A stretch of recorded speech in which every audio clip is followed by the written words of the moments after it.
আসলে পল্লী উন্নয়ন ও সমবায় মন্ত্রণালয় এমন একটা গুরুত্বপূর্ণ মন্ত্রণালয়। বঙ্গবন্ধু কিন্তু এই পল্লী উন্নয়নের কথা, নগর কেন্দ্রিক যে সভ্যতা সেখান থেকে বেরিয়ে গিয়ে সাধারণ মানুষ, খেটে খাওয়া মানুষ, কৃষিজীবী মানুষ, সে মানুষগুলির কথা কিন্তু ভাবতেন।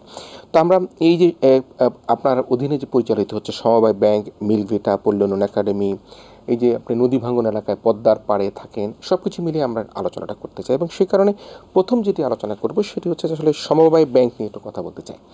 এই ব্যাংক তো বেশ, আমরা কিন্তু সরাসরি আলোচনা যাচ্ছি আপনার মন্ত্রণালয়ে আপনার দায়িত্ব পাবার পরে আসলে কি দেখছেন, কি ভাবছেন, কি করবেন, কি করা উচিত, কোথায় ত্রুটি ছিল বা ত্রুটি আছে কিনা, আরও কীভাবে সংশোধন করা যায়। সেই কারণে প্রথমে যদি আসি সমবায় ব্যাংক অত্যন্ত জনপ্রিয়তা অর্জন করবার কথা, কিন্তু জনপ্রিয়তার কোথায় অবস্থান করছেন আপনার কাছে কি মনে হয় এই ব্যাংকটিকে আরও বেশি গণমানুষের কাছে নিয়ে যাওয়া সম্ভব? এই ব্যাংক সম্পর্কে আপনার বিশ্লেষণ কি?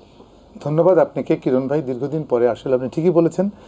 আপনার প্রতি কৃতজ্ঞতা, দর্শক শ্রোতা এটিএনের সকলের প্রতি, কলাকৌশলে যারা যেখানে আছেন সকলের প্রতি আমি কৃতজ্ঞতা এবং ধন্যবাদ জানাচ্ছি। প্রথমে আমি সশ্রদ্ধ চিত্তে স্মরণ করছি জাতির মহানায়ক বঙ্গবন্ধু শেখ মুজিবুর রহমানকে, যিনি এই বাংলাদেশের জন্ম দিয়েছিলেন এবং যার নেতৃত্বে আজকের এই স্বাধীন সার্ব বাংলাদেশ, যে বাংলাদেশে বসে আমি আজকে মন্ত্রী, আপনি আজকে টিভির আলোচক, এরকম টেলিভিশন ঝলমলে আলো, এই গোটা বাংলাদেশ, এই আধুনিক বাংলাদেশের বলবো সেই সময়কার রূপকার জাতির পিতা বঙ্গবন্ধু শেখ মুজিবুর রহমানকে, এবং তারই কন্যা জয়ন্তী শেখ হাসিনা, যার প্রতি কৃতজ্ঞতা শেষ নেই, যিনি আমার মতো একটা মানে অনভিজ্ঞ মানুষকে 3বার এমপি বানিয়েছেন, 2বার দুটি স্ট্যান্ডিং কমিটির সভাপতি বানিয়েছেন এবং এবার আমাকে মন্ত্রী করে তার মন্ত্রিপরিষদে জায়গা দিয়েছেন।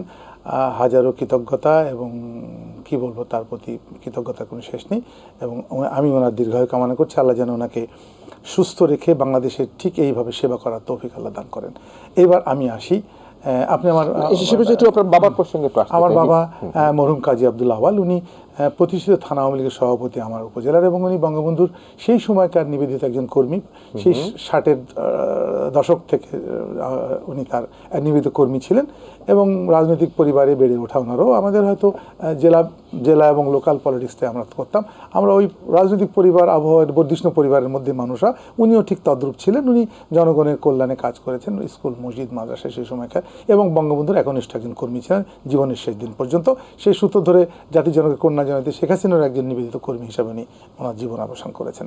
তারই পুত্র হিসাবে মাননীয় প্রধানমন্ত্রী আমাকে নিয়ে এসে, আমি ছাত্রলীগের একজন কর্মী ছিলাম, আওয়ামী পরিবারের মধ্যে বেড়ে ওঠা, সবই জানি, এবং সবচেয়ে বড় যে কষ্টের মানে আনন্দ এবং দুঃখ যেটাই বলেন না কেন, আমি একজন স্বাধীনতা যুদ্ধের শহীদ পরিবারের সন্তান। আপনি জানেন 1971 সালে 12ই এপ্রিল আমার বাবার নেতৃত্বে আমাদের যখন ঢাকা থেকে পাকিস্তানি হানাদার বাহিনী রাজশাহী অকুপাই করতে যাচ্ছিল, 1971 সালে 12ই এপ্রিল আমাদের বাড়ির সামনে ক্যাপ্টেন গিয়াসের নেতৃত্বে আমার বাবারা বিরাট যুদ্ধ করেছিল। তখন উনি থানা আওয়ামী লীগের নেতৃত্ব দিতেন, জেলা আওয়ামী লীগের নেতৃত্ব দিতেন। ওই অঞ্চলে যিনি আমাদের আরেকজন পুরোধা রাজনৈতিক ব্যক্তিত্ব, যিনি বঙ্গবন্ধুর সহচর ছিলেন, জাতীয় নেতার অন্যতম, জাতীয় চার নেতার অন্যতম, এইচ.এম. কামরুজ্জামান চাচা, যিনি ওনার দুঃসম্পর্কের ভাই আত্মীয় হতেন। এগুলো অনেক ইতিহাস পারবে। তো সেই আবহাওয়া থেকে মানুষে বেড়ে ওঠে। আমরা আওয়ামী লীগ, বাংলাদেশ, বঙ্গবন্ধু, শেখ হাসিনা, ছাত্রলীগ, সকল কিছুর সাথে আমাদের সম্পৃক্ততা ছিল। সেই আবহাওয়া থেকে নিয়ে এসে মাননীয় প্রধানমন্ত্রী আমাকে আজকে এই জায়গায় স্থান দিয়েছে। আবারও কৃতজ্ঞতা জানিয়ে এবার আমি আপনার কিছু প্রশ্ন সমবায় ব্যাংক নিয়ে আসি। জানেন যে আমি সম্প্রতি আজকে 2 মাস হয়নি এখনও আমি এই মন্ত্রণালয়ের দায়িত্ব পেয়েছি। তো প্রথম দিকে যখন পেলাম, তারপর রমজান চলে আসলো, সেই জন্য মানে টোটাল ডিটেলসের মধ্যে কাজ করতে পারিনি। তারপরেও এই স্বল্প সময়ের মধ্যে হলো মাননীয় প্রধানমন্ত্রী আমাকে এই সমবায় এবং এই পল্লী উন্নয়ন নিয়ে একটা গাইডলাইন দিয়েছে যে তুমি এটাকে নিয়ে খুবই কাজ করো। জাতির পিতা বঙ্গবন্ধু শেখ মুজিবুর রহমান স্বাধীনতা পূর্বই এটি ঘোষণা দিয়েছিল যে বাংলাদেশ হবে সমতার বাংলাদেশ, ন্যায্যতার বাংলাদেশ, সম অধিকারের বাংলাদেশ।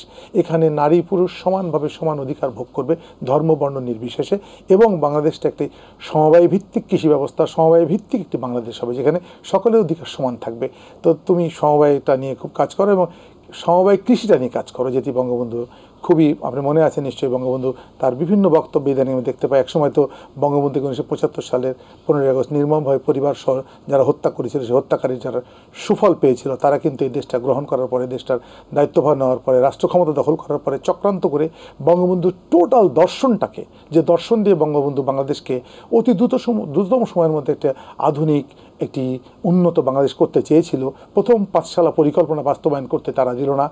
সাম্রাজ্যবাদের দোসররা এদেশের বঙ্গবন্ধুকে হত্যা করে দেশকে তারা করায়ত্ত করে ফেললো, করে উল্টো রথে চড়ালো বাংলাদেশকে। যে বাংলাদেশ পথ হারিয়েছিল দীর্ঘ 20-30 বছর, মাঝখানে মাননীয় প্রধানমন্ত্রী একবার 96 সালে এসে সেই পথের কিছু দিশা আমাদের দিয়েছিল, আবার 1 সালে আবার অন্ধকার গহ্বরে দিয়েছিল। সেইখান থেকে 2008 সালের পরে এসে মাননীয় প্রধানমন্ত্রী জননেত্রী শেখ হাসিনা এই বাংলাদেশের মানুষ যেন ক্ষুধা, বস্ত্র, বাসস্থান, আহার, চিকিৎসা কোনো কমতি না হয়। আপনি দেখবেন 2008 সালের নির্বাচনী বক্তব্যই কিন্তু পরিষ্কার করে বলা হয়েছে যে দিন বদলের সনদ, এটা কিন্তু আমাদের সবচেয়ে বড় এজেন্ডা ছিল। এবং ধাপে ধাপে ধাপে ধাপে ধাপে 2041 সাল পর্যন্ত কী করব মাননীয় প্রধানমন্ত্রীকে দিয়েছিল নির্বাচন পূর্ব যে ঘোষণা, তাই না, যেটা আমি ইস্তেহার বলি। সেই ইস্তেহারে দেখেন আজকে আমরা 15 বছর অতিক্রম করে 16 বছরে পড়েছি।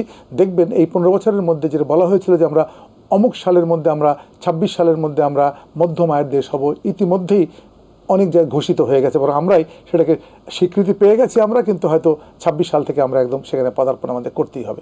41 সালের মধ্যে বলেছি আমরা উন্নত বাংলাদেশ হবে, আমরা প্রথম ডিজিটাল বাংলাদেশ করেছি। আমাদের শত্রু বিরোধী পক্ষ কোনো সময় মানতে চায়নি, তারা আমাদের বিদ্যুৎ নিয়ে কত তামাশা করেছে। এখন সেই বিদ্যুতের ঝলকানি তারাও খায়, সেই বিদ্যুতের উন্নয়ন থেকে তারাও বঞ্চিত নয়। আমরা চাই এই বাংলাদেশ সমতার ভিত্তিতে এগিয়ে যাক, যে দর্শন বঙ্গবন্ধু জাতির পিতা আমাদেরকে দিয়ে গেছিলেন 1971 সালের সেই 70 সালের নির্বাচন পূর্ব ঘোষণা।